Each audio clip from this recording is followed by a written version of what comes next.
Kita ka pa sa social media. Punta tayo ng First Baliwag, Bulacan. Kama sila, sir.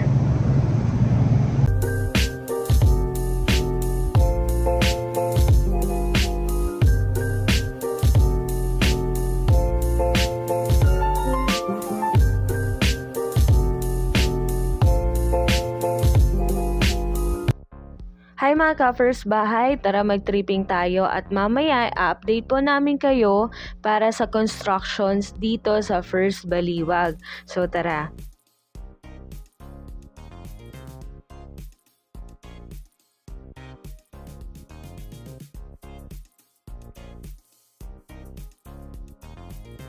Congratulations po, ma'am and sir. So, around 39 minutes lang yung travel time namin from Mindanao Avenue at nakarating na kami dito sa First Baliwag. Napakaganda ng location natin dito dahil accessible tayo for public transpo, dalawang SM, SM Baliwag, SM Center Pulilan. Malapit din tayo sa mga palengke, hospitals, and schools. Si sir. Sir, pirma lang yan. Congratulations, sir. Ayan. Ayan. Kumuha sila dito ng Calista Mid Unit. Ayan. Dito sa First Baliwag. Congratulations, sir. And ito yung kanilang anak. Ayan. So, thank God. Ayan. So, update na natin dito sa First Baliwag kung ano ba yung construction na ngayon as of September 24, 2023. Excited na din po ba kayo na ma-turnover? So kami din, sobrang excited na. Ito po yung mga updates na or yung mga nakakonstruct na dito as of today. Ayan, so kung kayo po ay Phase 1 Block 23, Block 24, and Block 25, yan meron na tayong makikita.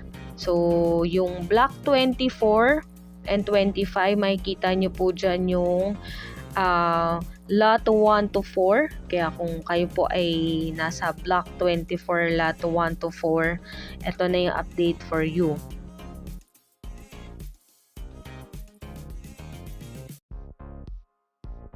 So, sa ibang mga block naman po makikita nyo may mga foundation na and may mga nakaabang na. So, ready to attach na po yung ating mga pader. Ito yung mga precast natin.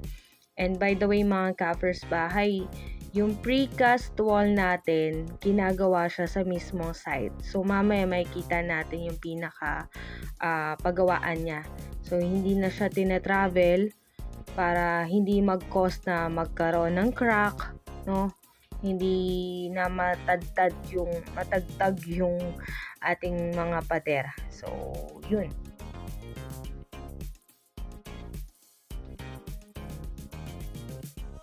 So, sa mga nagka-purchase po dito sa First Park Homes Baliwag, pwede kayo mag-comment kung anong batch and kung anong phase kayo. Para sa susunod na video natin, ma-flex natin kung ginagawa na rin ba yun sa inyo or ongoing pa lang.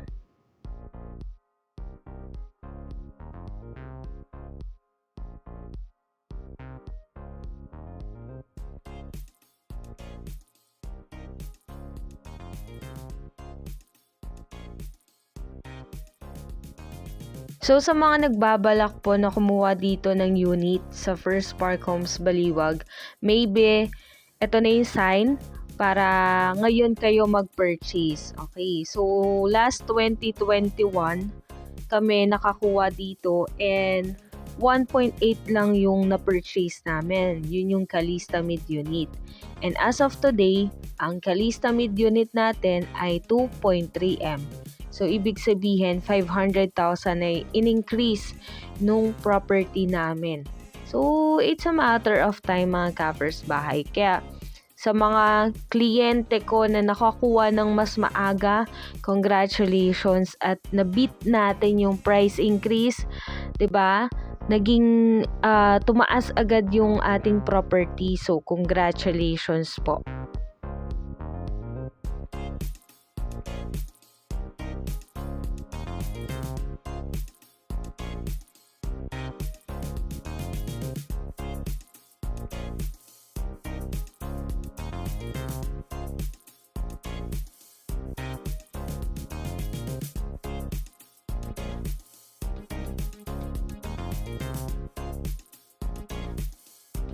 For more details po mga ka-first bahay, mag-message po kayo sa akin, and I have also Viber and WhatsApp para sa mga kababayan natin.